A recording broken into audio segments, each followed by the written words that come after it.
Hi, friends. I'm Emily Lay, and you're listening to the Simplified podcast. If you're looking for a quiet place where you can filter out the noise and the hustle, this is it. Every week, I invite you to slow down and join me to explore practical ways to organize and automate the complicated parts of life so you can focus on what truly matters most. Are you getting ready for the new year? At Simplified, we are too, and we want to help. From now until the end of the year, you can buy one, get one Simplified planner free at emilylay.com. If you've ever wanted to try a weekly planner for meal planning and a daily planner for your schedule, now is your chance. Or you can buy one for yourself, gift one to a friend, and have a 2023 planning session together. Head over to emilylay.com before our BOGO sale ends on December 31st. Well, hi, friend. How are your holidays treating you? My family and I are feeling so cozy after lazy days with snack dinner and presents and lounging around in our PJs. I love this week between Christmas and New Year's, don't you? In our house, it feels like a weird bonus week. Everybody is off from school and work, and we have some extra time that we don't quite know what to do with, sort of. I know what I like to do with this week, which is something I do every single year. I start getting ready for a nice, big, fresh start. Y'all know me, one of my favorite things in the world is a fresh start. And this time of year is like the Super Bowl of all fresh starts. I believe in the power of ritual. No surprise there. I did a whole podcast episode about it back in episode 84. But I love having a ritual because it's a practice that invites you back for a visit, to come just as you are without judgment. No matter what you're doing, no matter what your schedule looks like, your ritual leads you to carve out a few minutes to move your body in a familiar flow, or say a liturgy that brings meaning to your days, or revisit a meditation or series of tasks that bring you back to your center.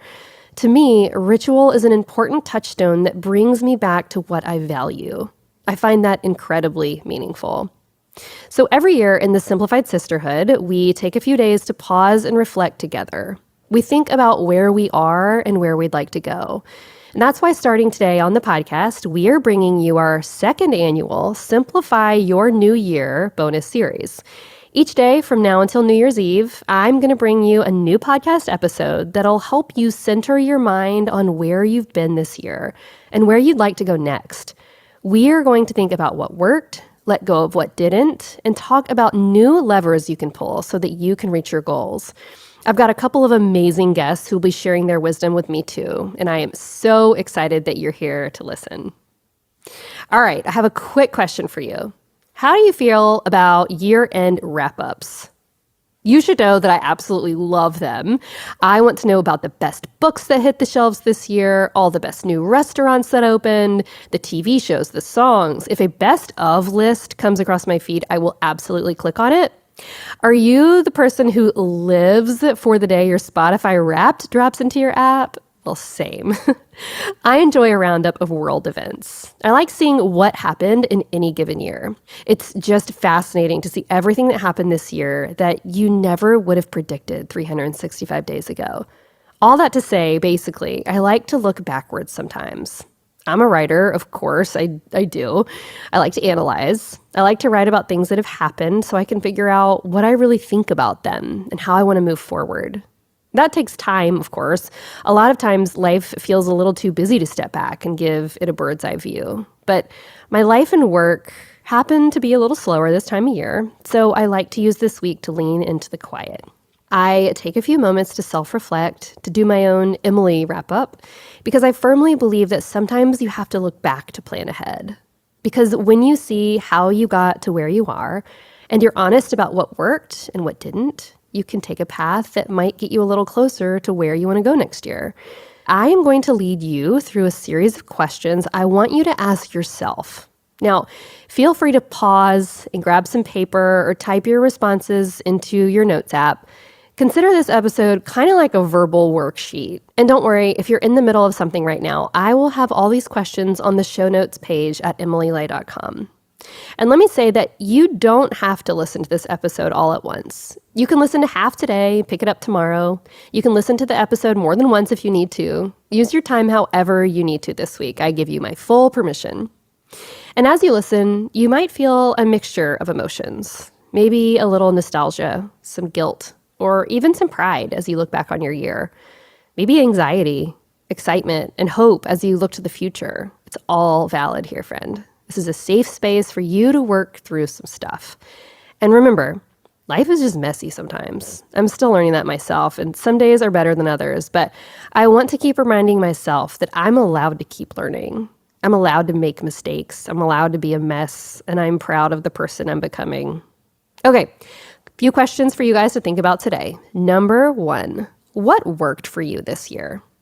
I don't know about you, but so often I undercut myself. I used to call it being a perfectionist, but now I call it trying to recover from perfectionism.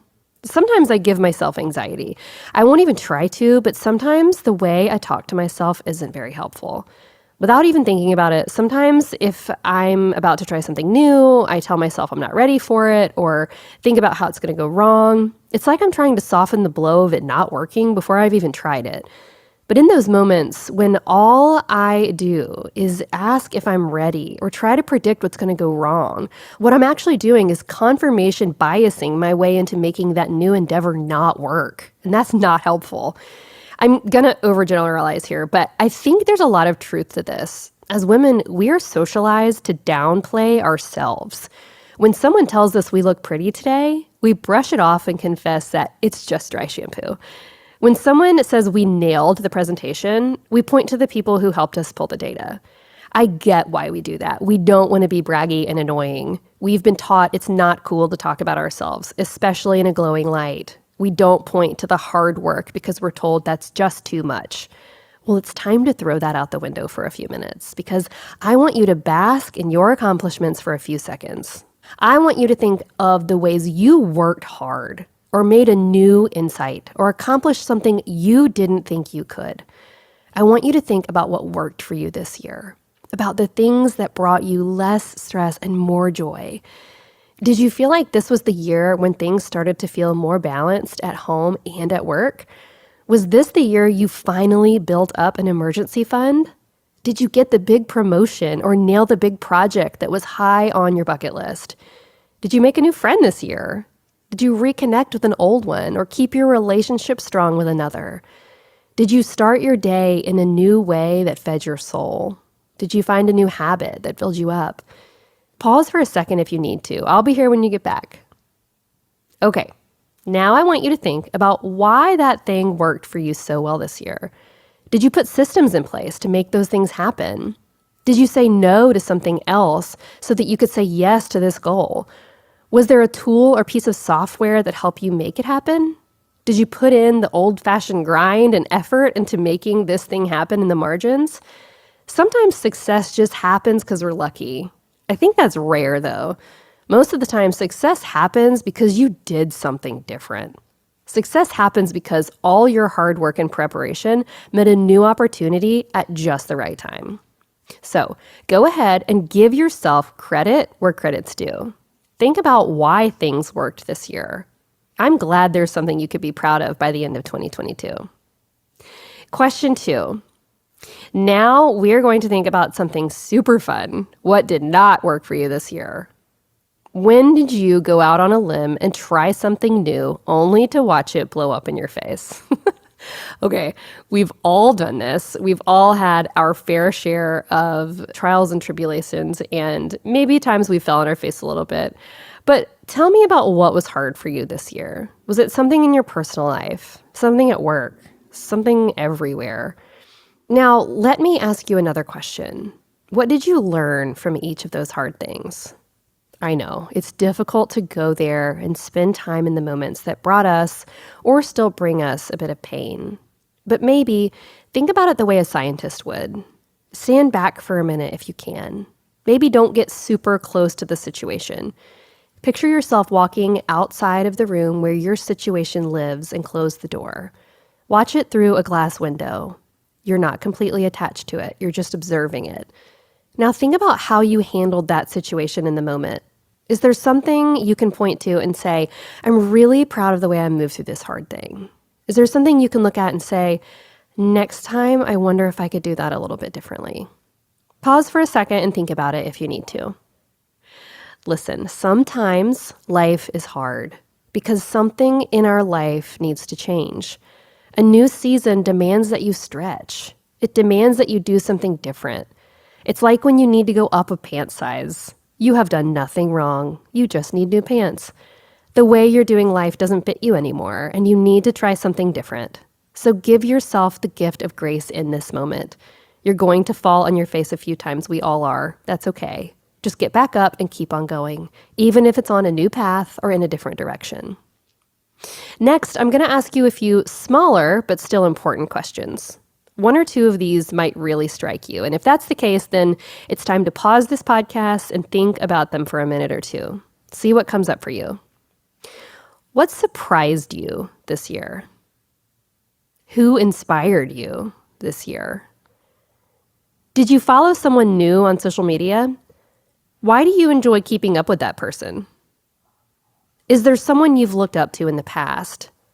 Why did you look up to that person? How have you been able to emulate the kind of person they are? Is there an iteration of yourself in years past that you'd like to get back?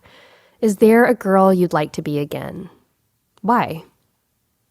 What made your year in 2022? Think about everything big and little that brought you joy this year and write it down. This will give you something fun to look back on and remember in future years. Okay, folks, that is plenty of food for thought today. Don't forget, sometimes in order to figure out the best way to get where we're going, it helps to think about what's worked in the past and what hasn't. I hope wherever you are today, you remember to pick yourself up if you've made some mistakes, because it's worth it to try again. You never know where your path may lead this coming year. As we close out this episode, I would like to say a blessing for you as we leave this time together and get back to our days. As you get ready for a brand new year, I wish you moments of quiet and calm so you can have space to think. I wish you joy in abundance as you remember the moments that made you laugh in surprise. I wish you courage and comfort as you face the things that brought you pain. And above all, I wish you hope as you embark on another year with plenty of love to wrap yourself in along the way. As always, I like to leave a little tip to help you put what we've talked about today into practice. So here's your task for today. If you take away anything from today's episode, I hope you take a few minutes to write down what made your year. You don't have to do anything fancy. Your list doesn't have to be 100 items or anything, but I want you to think about the little things that surprised you. The moments with your people you'll cherish the most, and something you did that you're proud of. There's so much joy we can find if we take the time to see it. That's what I want for you more than anything else. A year where you're looking for joy. Because I guarantee if you seek it, you'll find it. Thanks for listening to the Simplified podcast. I hope today's episode gave you a few ways to think about how you got to where you are so you can figure out a better way to move forward. You can find show notes for this episode at emilylay.com/podcast, and you can shop the Simplified brand of planners and products that'll help you stay organized in the year ahead. And if you love the podcast, I think you'd love my new book, Sure as the Sunrise, 100 Morning Meditations on God's Mercy and Delight. It's now available at your favorite book retailer. Thanks for listening to the show. Thanks for subscribing and reviewing. You are the best community I could ever ask for. Till next time, thanks for listening. Bye.